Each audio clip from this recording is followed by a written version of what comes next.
Hello, everyone, and thank you for joining me here on Life, It's a Big Faith Journey as we discuss the importance of affirmations. These are spoken words to you that motivates, inspires, and encourages you to take action and to realize your goals. These words put together in a sentence that you repeat often in order to imprint them on your subconscious mind. This repetition can change your habits, your behavior, your point of view, and your life. When thinking logically and when making decisions, you have heard the phrase, use your head. Your head is the most powerful weapon you could ever possess. It is where your thoughts are created, and it allows you to speak those thoughts out loud to the world. Your head can lead you to success, or it can get you in a world of trouble. And just like any weapon, that vessel gives you the ability of how to correctly use it for the opportunity to protect life or to destroy it. So sit back for a few moments and let's think about how choosing our words can change our own lives as well as leave a legacy that impacts the lives of others. I also want you to be thinking about children and the importance of our words to them and how this creates their lives. And know this, that regardless of our age, we will always have a need for affirmation in our lives. We need affirmation from our parents, teachers, mentors, friends, family, children, and our spouses. We need to hear from our bosses at times about how they feel that we're doing at work. And for this reason, I feel that employee evaluations and reviews are so good for the workplace. It is helpful for both the boss and the employee and can make for a much better work environment and the production process. Employees need an opportunity to sit in front of the boss and have a conversation from time to time. It's good for morale and motivation. It will either inspire you to keep doing a great job or do better. Or maybe you discover that you need to find a new job. These days, you often hear people say, "Oh, I don't care what anyone thinks." But truth be told, for the most part, we really do care about what others see in us and what they think. It matters to us on how well that we do in this life. Since Jesus wants us to be a good example and to represent Him, we should care to that degree what others think and feel about us. And in human nature, most of us really do want to be liked and well thought of, and we should. People may not remember every word that you said to them, but they will always remember how you made them feel. It is so important. This will determine how much they will like you or not. And it will also determine how you will be remembered by them as well. I'm not saying making people like you is the goal. The goal is caring enough. The goal is truly the love as Jesus wants us to have and to be, and helping someone else see the potential in their lives. But that doesn't mean it's all sunshine and roses. Sometimes it is tough love. Tough love doesn't mean you make someone not like you, or that you have to feel bad for saying anything. It means you have to sometimes get out of your cozy comfort zone and maybe take a little bit more time and effort helping them. It means you have their best interest at heart. As I share some of the people with you today that have helped my life, listen to what kind of people they were and think of those that you have been impacted by, as well as how you may have been doing this with those people in your life who look to you for what you bring to the table for them. My Marie, she was someone who didn't have to love me, but she chose to, and she made me her own. When I say she made me her own, I mean her friend, who treated me like I was her daughter, like I was someone so dear to her. I made her top list of people, and I felt it. I was a priority.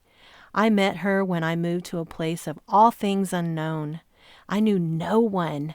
And this woman, she loved me unconditionally until she died 30 years later. She never once put me down, and she would instead give me ideas to try. She would always build me up. We could talk every day for hours on end. We cried and we laughed together and we cheered one another on. She was all things to me. The one thing these people I share with you today all have in common is that they knew how to lead themselves, walking their talk before they could inspire me or anyone else who would ever want to take anything that they said seriously or simply be taught by them. Mrs. Clark, she was my third grade teacher, a life changer. She taught like a loving grandmother does. She was such a nurturer and an encourager. She was a gift in my life when I really needed such comfort as a child. She opened the door to my writing skills, and she encouraged me to read the stories to the class. I felt so lost whenever I had to move to the 4th grade, where I had a teacher that was not as nurturing and kind. She was a good teacher, but her personality was not as warm, and we didn't have that unique connection. Yet I am so thankful for both experiences because it taught me a whole lot about the world.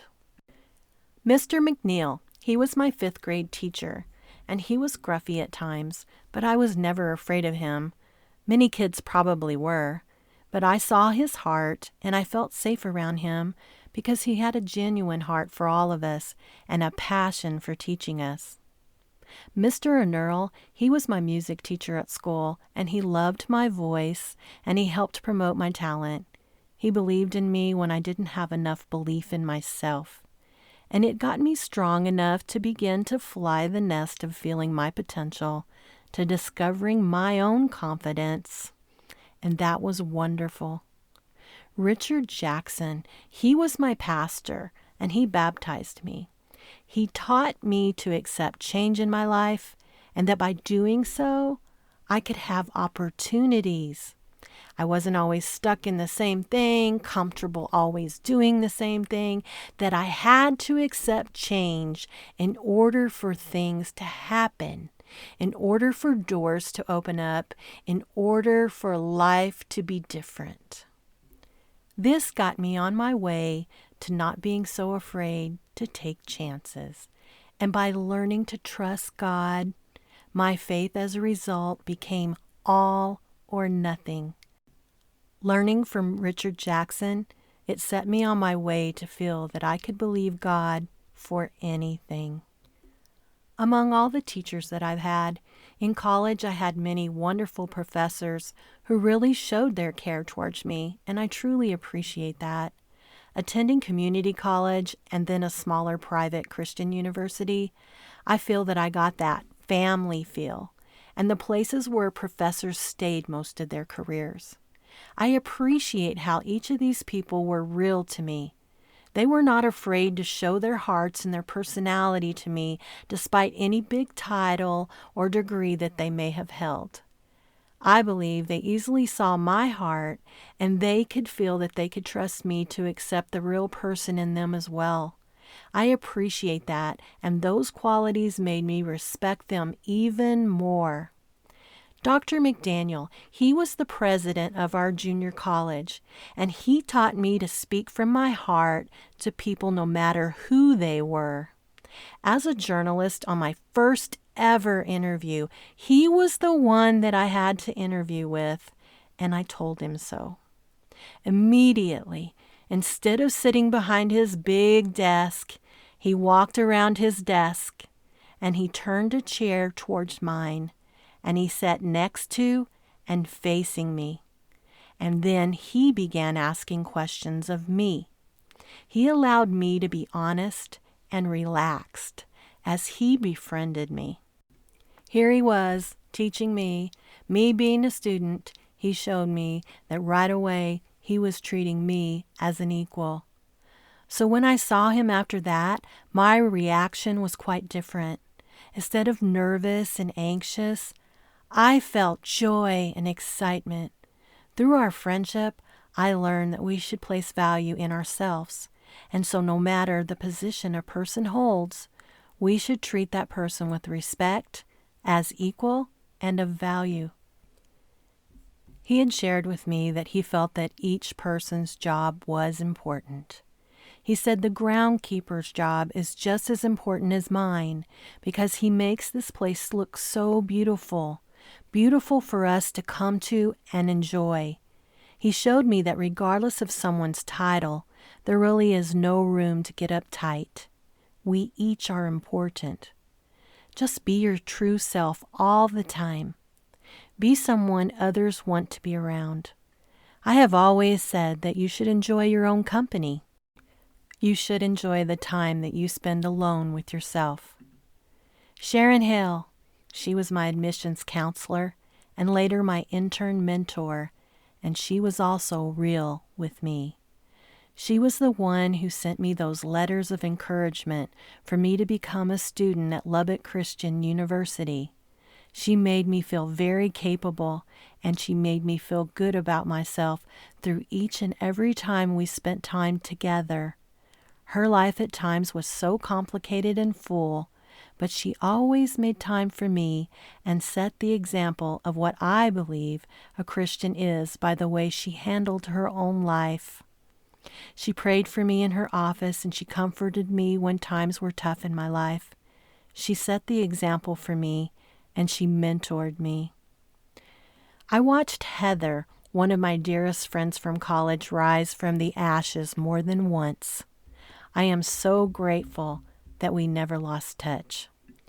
Because her testimony of life, it has always encouraged me when I had to even encourage this 19-year-old young college girl. She too was real to me. Heather has experienced so many facets of life, and she did so with courage even whenever she had to fake that confidence at times. No matter how many times she was kicked to the ground, that girl got up and she kicked off the dust every time. And now 20-something years later, this woman has accomplished many goals, and she's led a team of writers. She lives in a beautiful home, loving her family and married to a man that she's always dreamed of. She is my beauty from ashes, my girl of perseverance, time and time again, inspiring me to never give up. I have had plenty of people choose me. People like Jewel and Dewey Ferris, Grandma Sandy, who were not my blood grandparents, but they stepped up and they became mine.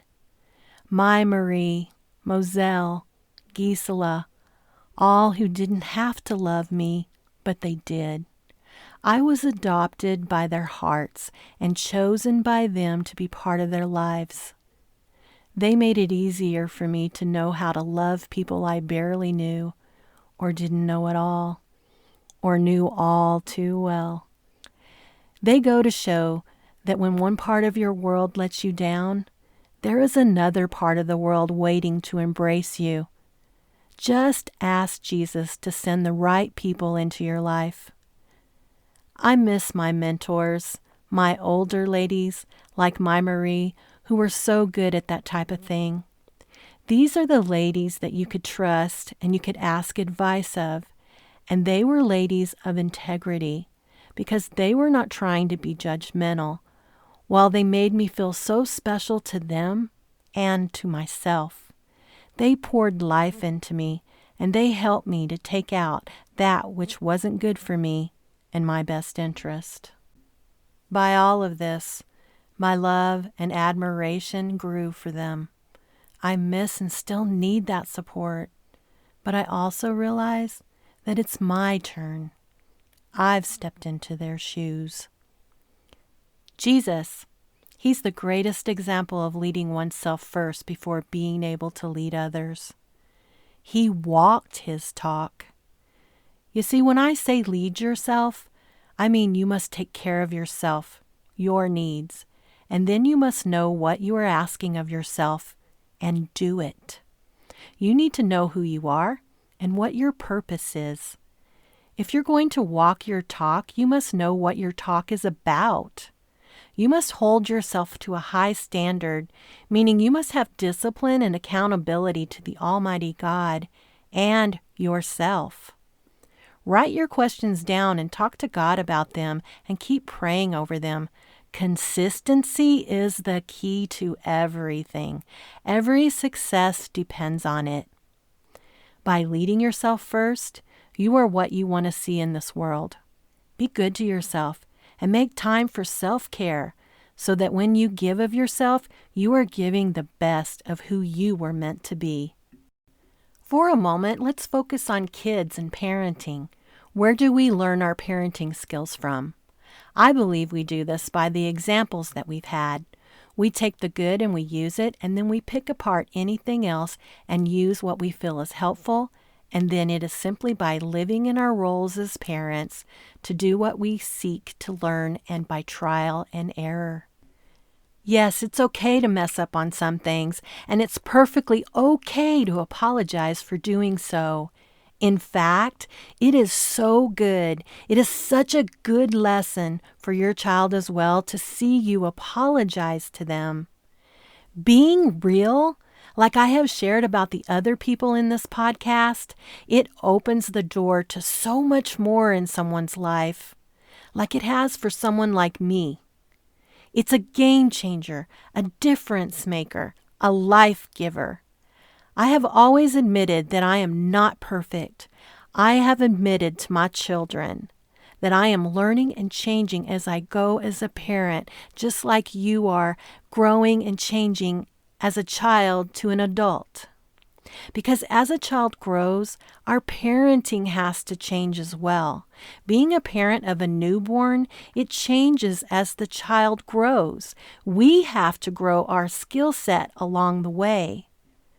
The most important thing to note is that each and every child is unique, and what parenting skills you've learned from one may be for the most part null and void with the other. Follow the uniqueness of each child. For example, one of my grandsons, he's experienced a lot as a young child, and because he has had a time, kids like to trigger his emotions and see how to make him upset. They think it's funny, but it's not.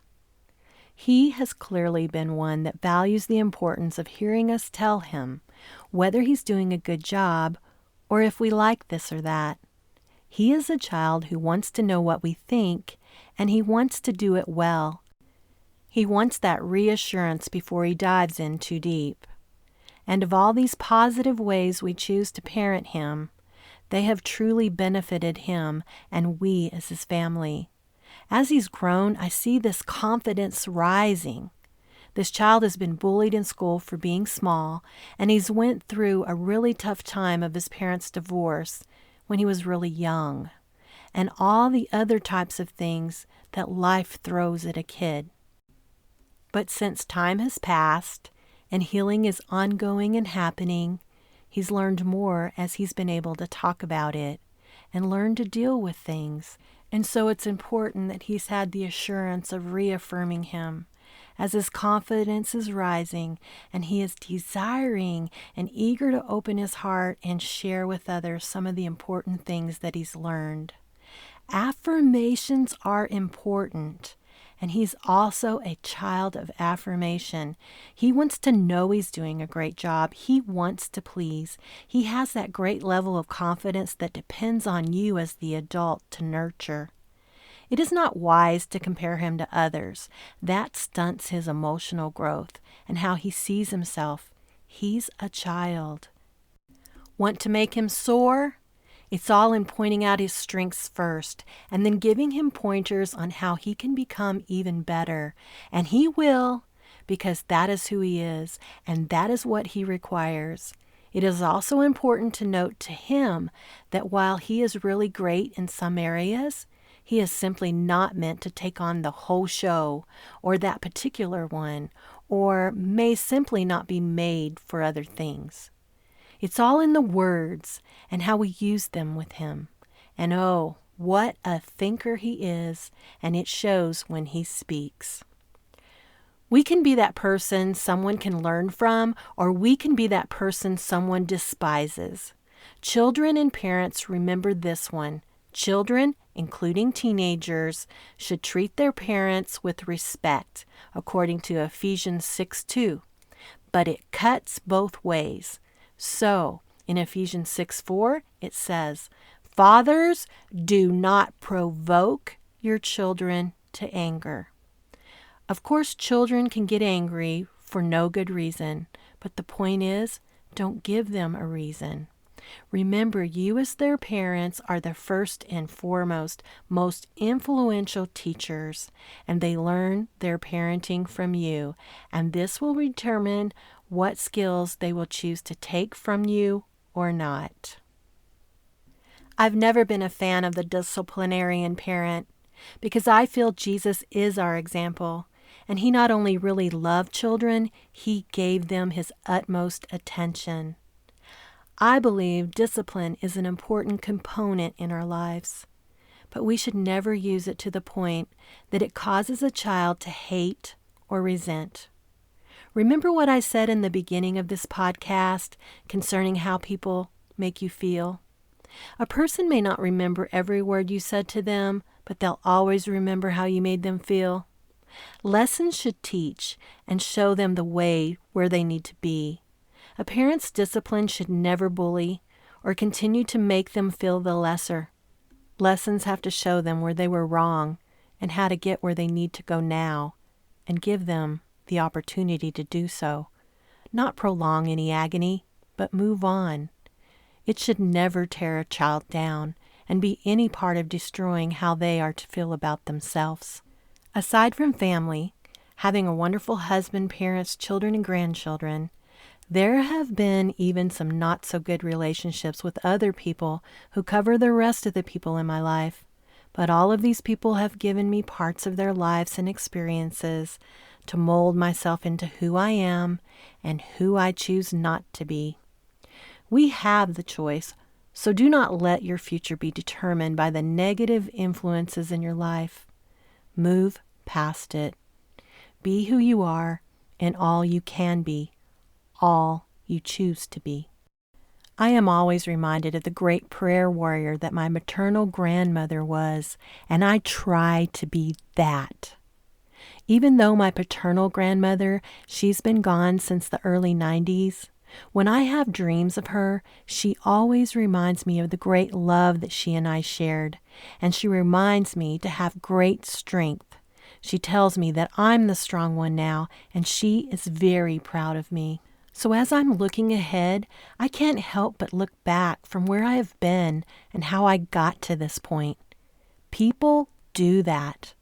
I often think about how greatly loved I was as a young child in my formative years, and I can't help but remind myself of those affirmations of love and who God says I am. Even if you didn't have a great childhood, know this: God has always loved you, and He has had a plan for your life.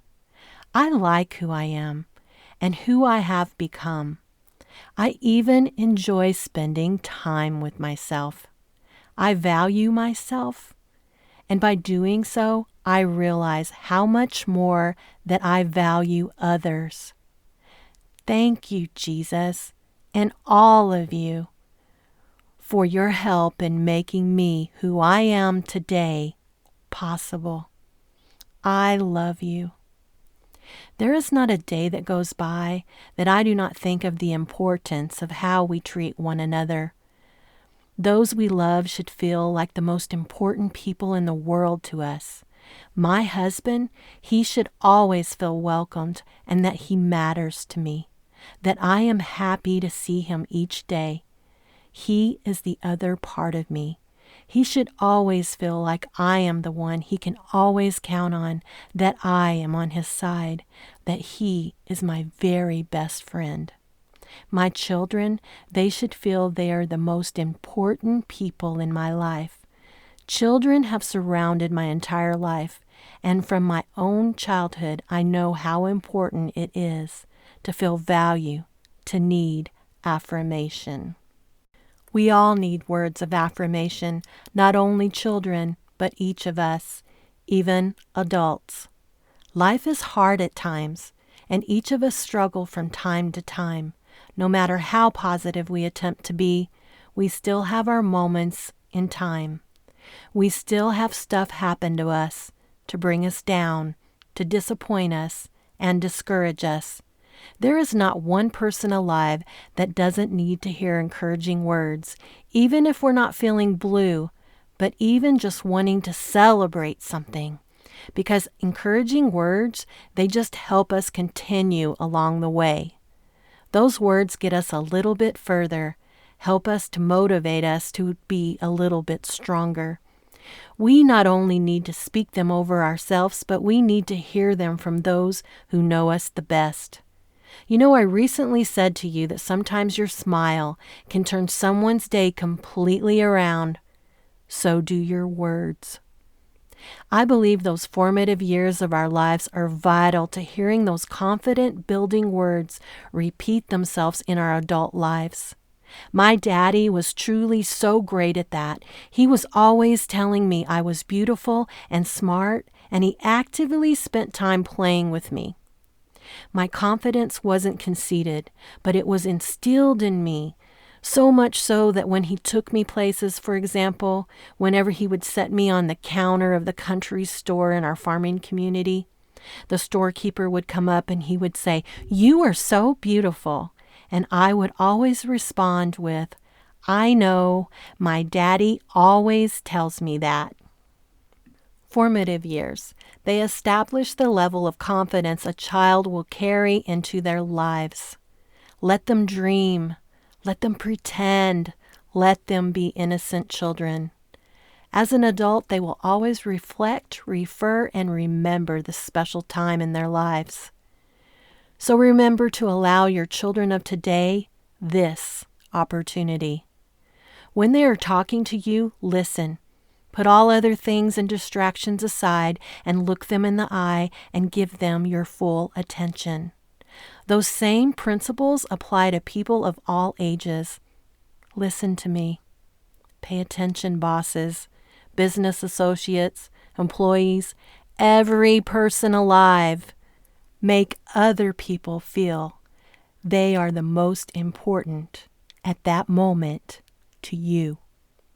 The world is cruel enough, and children will one day have to be in it. And let teenagers be kids too, because one day they too will have to go to work, and probably for the rest of their lives, and make important decisions then. So let them be kids for as long as they can. As for you, be the change that you want to see by making people feel important to you, and then you will always be important to them. I heard this saying the other day, and I believe this with all of my heart, especially when raising a child. If you treat an individual as if he were what he ought to be and could be, he will become what he ought to be and could be. You know, this applies to all people of all ages.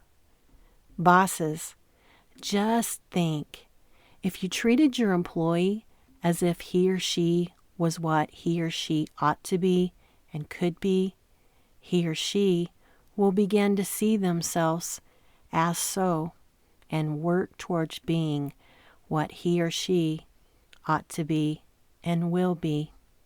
This is how you invest in your people. Your investment then is more about your time than it is about your money. Those people who've made an impression on my life, I've allowed their legacy to live on in me by taking those impressions and lessons learned, by incorporating them into my own lifestyle and sharing those things with the world. This is how legacies are supposed to work.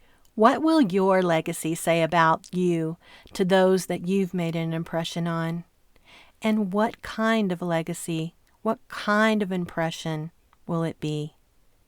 Do you think it's too late? Nope. Here's the good news. You're not getting out of that one. You can start anew today. Will your legacy be a positive, life-giving impact upon their lives? Or will you be the person they choose, that they say you are all the things that they don't want to be? Did you give them any of your time? And what kind of time was it? What will they remember about you from that time? Did you put your phone down and pay attention? The good news is that you have all the opportunities right now to be the deciding factor of the fate of your own legacy. It belongs to you right now. You get to choose what you want your legacy to reveal about you and to teach the world. You get to choose what you leave behind to continue on in someone else. I know life can be tough, really tough, but don't let this world determine your life. Let your change the world, one person at a time, and let the change begin in you first. Learn to lead yourself.